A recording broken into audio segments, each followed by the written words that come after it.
In the end, it won't be the players from the just completed World Cup who change the face of rugby league.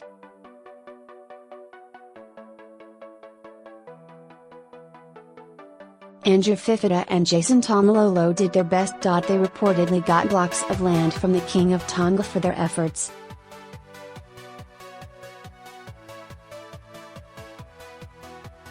But Wales played in the semi-finals of the 1995 and 2000 World Cups amid high hopes the sport would finally take off in the valleys.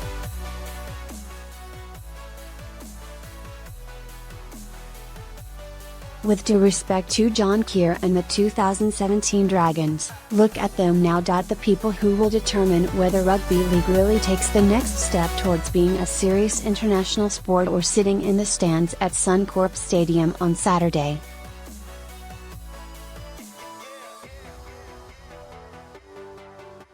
They were Jason Moore and John Paul Basile, the guys running the 2025 World Cup in North America, who are trying to take New Zealand versus England to Denver in June next year.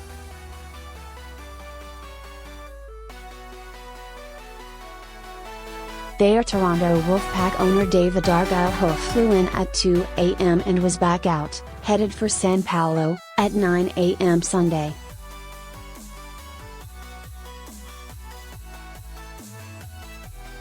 There was Ricky Wilby, the would-be CEO of New York, at the match as a journalist.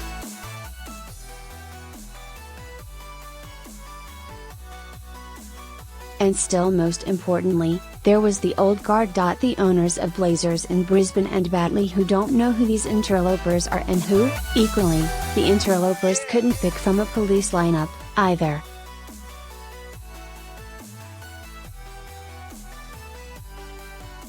Will rugby league's old world welcome the new with open arms, or keep them away from the tray of party pies and pitchers of Blanc?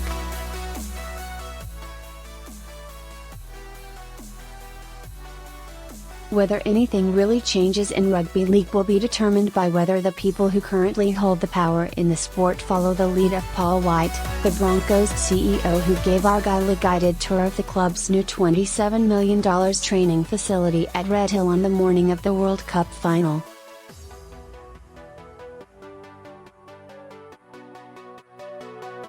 Momentum killer, how 2018 will pop our LWC balloon. Passion, the crazy gift Tongans gave Taumalolo, Tui.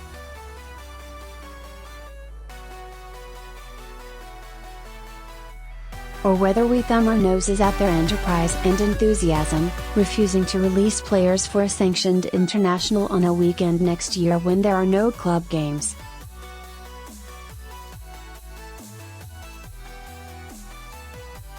Will players be unavailable to play at Mile High Stadium due to a fear of heights?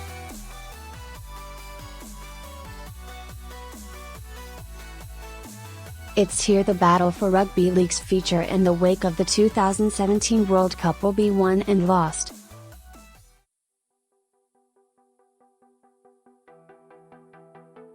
Boardrooms, bars, hotel lobbies. We can whine about the possibility of Nigel Wood becoming the new CEO of the Rugby League International Federation and John Grant the chairman, particularly given the opposition they each face domestically.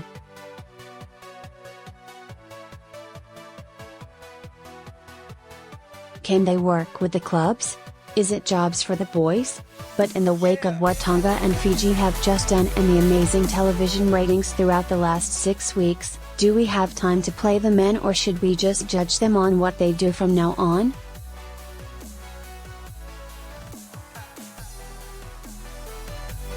When the Australian coach is taking time out from a World Cup winning media conference to discuss more games for Lebanon and Ireland, we know that the culture among the alpha males of rugby league has changed.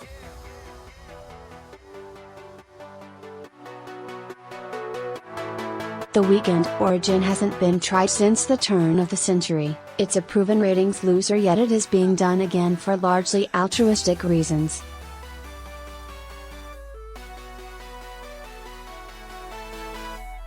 It's a timid step into the future, even if Tonga and Samoa going back to Campbelltown when they could be playing before packed houses in New Zealand seems like a slight retreat into the past.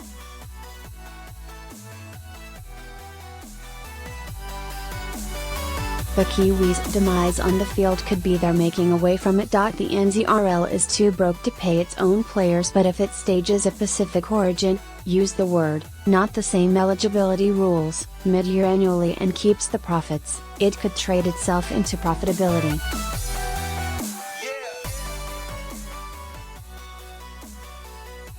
The winner would then play the Kiwis at the end of the season. The NRL clubs have been invited to be observers on the RLF.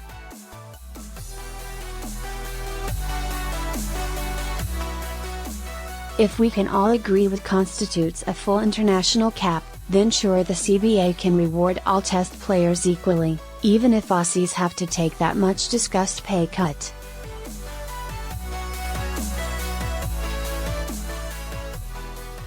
Why does it only apply to Australian representatives, anyway? But as much as fans and train spotters think we have a clean slate, we don't.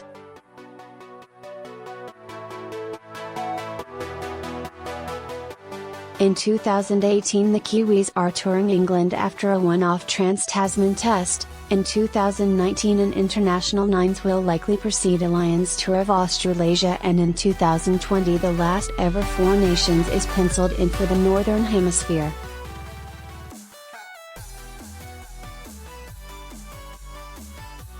The World Cup qualifying cycle will also start again, meaning there aren't as many spare dates in the calendar for the likes of Ireland, Samoa and Serbia as you might think.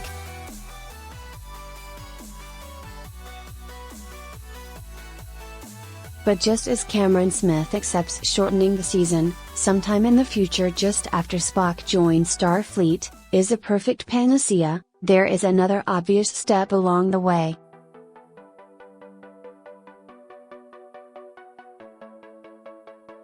Origins on consecutive weekends mid-season would allow everyone else to stage tours, test series and mini tournaments.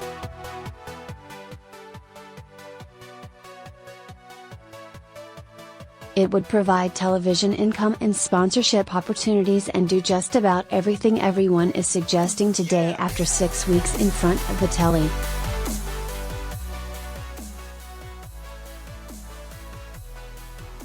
Perhaps we won't have to sacrifice millions in TV money to achieve these things, because the television money will be taken off us anyway as that industry evolves into an on-demand, over-the-top model.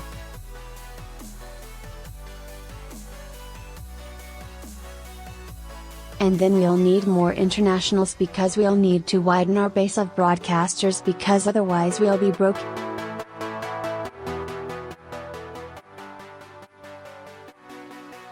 We'll have no choice. That's where those interlopers from Toronto, Louisiana and New York come in.